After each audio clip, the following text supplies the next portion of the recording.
With the first pick in the 2011 NBA Draft. How's it going, guys? And welcome back to another video. With the NBA in hiatus, I thought it'd be a good idea to bring my buddy Zack on and grade every #1 overall pick in the past decade. So the way it's gonna work is we have a little brief description for each player, and then we're both gonna give our grade. Starting in 2010, John Wall from Kentucky was selected #1 overall by the Washington Wizards. He hasn't had the success people thought he would in the playoffs. Wall averages 19 points per game and 9 assists throughout his entire career. John has made 5 All-Star games in his career, as well as All-NBA Rookie First Team and All-NBA Second defensively in 2014. Now, for me personally, I would give this about a B+.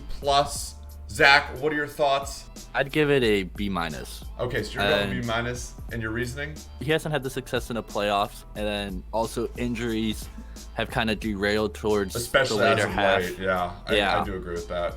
Okay, fair enough. So we're saying like a B range. Yeah, B average for both of us combined.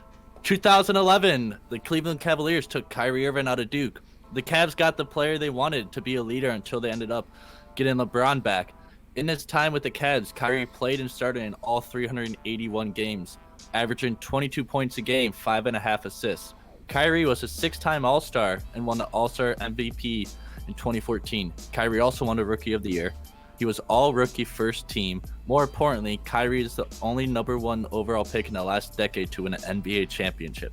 Irving hit one of the clutchest shots in NBA history, putting the Cavs up by 3 with under a minute left to play in Game 7 of the NBA Finals against the Warriors. I personally am going to give this a A- to an A for me for the Cavs. How about you, Matt? For me personally, I'm going to go with an A+. Kyrie meant so much to that Cavs team, and at the end of the day did help LeBron bring home a championship. Moving on to 2012, Anthony Davis out of Kentucky was drafted by the New Orleans Hornets. That sounds weird. AD brought the Hornets, now Pelicans, to the playoffs. AD made the All-Star game every single year besides his rookie year. He averaged 24 points, 10.5 rebounds with the Hornets/Pelicans. He was selected all defensive second team twice in 2014 and 2016. AD made the All-Star Rookie First Team. He also made the All First Team NBA 3 times in 2014, 16, and 17, and got selected to the First Team All Defense in 2017 before being traded to the Los Angeles Lakers this past offseason. I'm going to have to go A+. I know it sounds like I'm just handing out A+s here, but you know, Anthony Davis has had such a huge impact on the NBA and is one of the best players we have in the league. I'm assuming, Zach, where are you going with this one?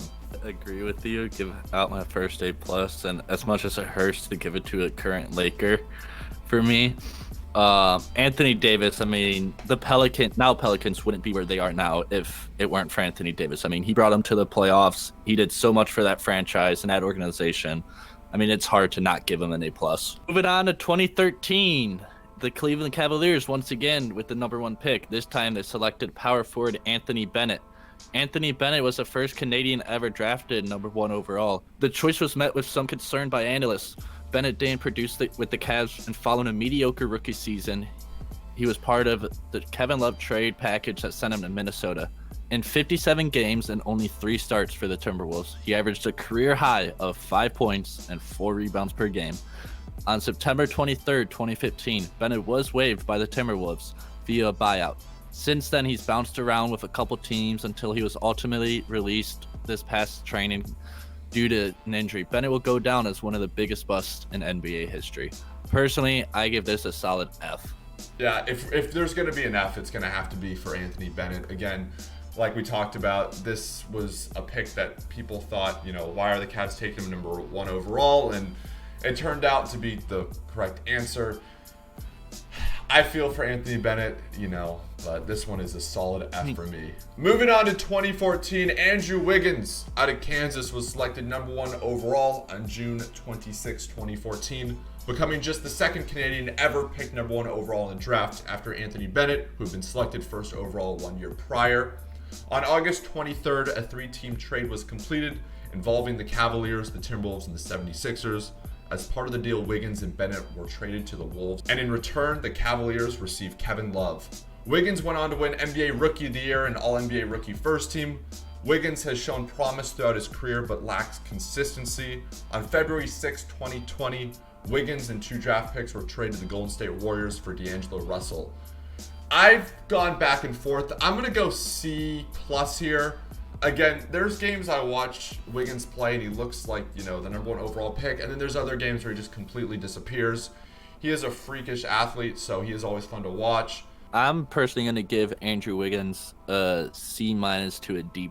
Okay. Ooh, a little harsh there. I had high expectations for Wiggins. I mean, he had all the talent at Kansas, and I mean, granted, we didn't get to see him play at all in the Cavs organization, but he never has reached my potential that I thought he was going to be. So that's what it is, and I don't think his career will change much anymore of him being on the Warriors. So you're saying for you, it's more like you had the bar was set so high with Wiggins that he never really met that bar with his career. I thought, and I mean, a couple other people said that he's like a step below LeBron, but like he could be LeBron-esque, especially going to Cleveland, and he just never produced at all for them. So for the Timberwolves, really, I mean, he had great games, but like you said, he was streaky. Moving on to 2015, Karl Anthony Towns from Kentucky got taken by the Minnesota Timberwolves. Towns won Rookie of the Year and All-NBA Rookie First Team. Despite the team's success, Towns has been to 2 All-Star games and averaging 22 points per game along with nearly 12 rebounds a game. I'm going to give him a solid B- to a C+. How about you, Matt? I'm going to go with the B here because Towns dominates. I'm not going to take anything away. Again, he's been stuck in Minnesota and their team hasn't really had any success. But Towns is, he's a great player in this league. So I'm going to go with the B here. In 2016, Ben Simmons was taken number 1 overall by the Philadelphia 76ers. Then following on September 30th, 2016, Simmons rolled his right ankle during the 76ers final training camp scrimmage. After receiving an X-ray and MRI of the foot and ankle, it was determined that Simmons suffered a fracture of a bone in his right foot and was estimated to miss 3 to 4 months. However, on February 24th, 2017, he was ruled out for the entire 2016-2017 season after tests revealed that his foot had not fully healed. The following year, he went on to win Rookie of the Year and All-NBA Rookie First Team, helping the 76ers to their best record since 2001. The 2-time All-Star is averaging nearly 17 points per game, 8 rebounds and 8 assists. Of course, the main knock on him is his inability to shoot, but Simmons spent all of last offseason working on his jump shot. Zach, I want to hear what you have to say.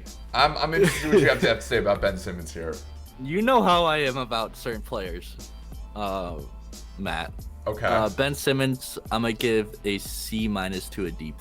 Oh, that's way too... Zach, you can't. Zach! And yeah, I'm sure I'm going to get killed in the comments and you're about to kill me right now, but I'm saying this because Ben Simmons, to me, is underplayed to his potential so far. Zach, he's been to 2 All-Stars. He won NBA Rookie of the Year. Okay. He's played 3 years. There's players who have been to All-Star games that might not have deserved All-Star game nominees. And until he can get a shot to be that high, I wasn't high on Giannis really until he got a shot. Giannis doesn't have a great shot, but it's a decent one. And same with Ben Simmons right now. I am gonna give it C-. That's my final answer. It's just I don't see being higher. I mean, he's also somewhat injury prone, and it's just there's reports of him being in trouble in the locker room, and it's just it's C- for me. Wow, that's harsh. I'm gonna go with a B- here, or more of a B, I think. Again, I think Simmons, if he can get a jump shot, the sky is the limit with him. He's a great passer. He's a great facilitator. The whole 76er situation hasn't really worked with him and Embiid, so it's interesting to see what happens there. But he has produced in the playoffs as well, so that's something that I have to give him credit for. So I'll go with a B here. 2017, we have Markelle Fultz from Washington, taken by, once again, the Philadelphia 76ers. His rookie year in Philly was filled with disappointment. A shoulder injury termed a scapular muscle imbalance he shot only 33% from the field and attempted 0 3-pointers in 4 games. In response, the 76ers decided to sit Fultz indefinitely until he recovered. On February 7th, 2019, Fultz was traded to the Orlando Magic in exchange for Jonathan Simmons and 2 draft picks. This year, he's played better, averaging 12 points and 5 assists with the Magic. I'm going to go with a D+ here. Again, Markelle Fultz is one of those players that has potential in the following years to, really produce into a good NBA player. But as of right now, I feel like he's underperformed. What about yourself, Zach? I might give him a D. Okay. It's just with Markelle shot great at Washington. Looking back at highlight tapes of him in Washington, he was dunking, shooting. He didn't have a bad shot. So I mean, I don't know. A lot of people said it was also like his mind is what's causing it sometimes. So once he gets that jump shot back, I feel like he'll be a very solid player for whatever team he's on. In 2018, DeAndre Ayton out of Arizona was selected by the Phoenix Suns, #1 overall. Ayton won All-NBA Rookie First Team and averaged 16 points and 10 rebounds his rookie year. He was then suspended for 25 games at the beginning of the season. He's been very solid since returning from suspension. I'm going to go with the C+ for DeAndre Ayton. Again, we haven't really seen him play enough considering the fact that, he's missed most of this year and then he had last year. But DeAndre Ayton's a very good player. I'm going to give him a C+ to a B-. And I'm going to give him this grade. I mean, I got to see him in person when he was in Arizona. Yeah. I went to a U of A game. And then I've seen him outside of the arena. He's listed at 7 feet. And I'm going to tell you, he's pretty tall. It's taller than 7 feet in my opinion when I saw him. And this past year, Zion Williamson was drafted by the New Orleans Pelicans. Zion had been deemed a basketball star since childhood. Some even referenced him as the next LeBron James. Unfortunately, Zion tore his meniscus on October 13, 2019 during the preseason of his rookie campaign.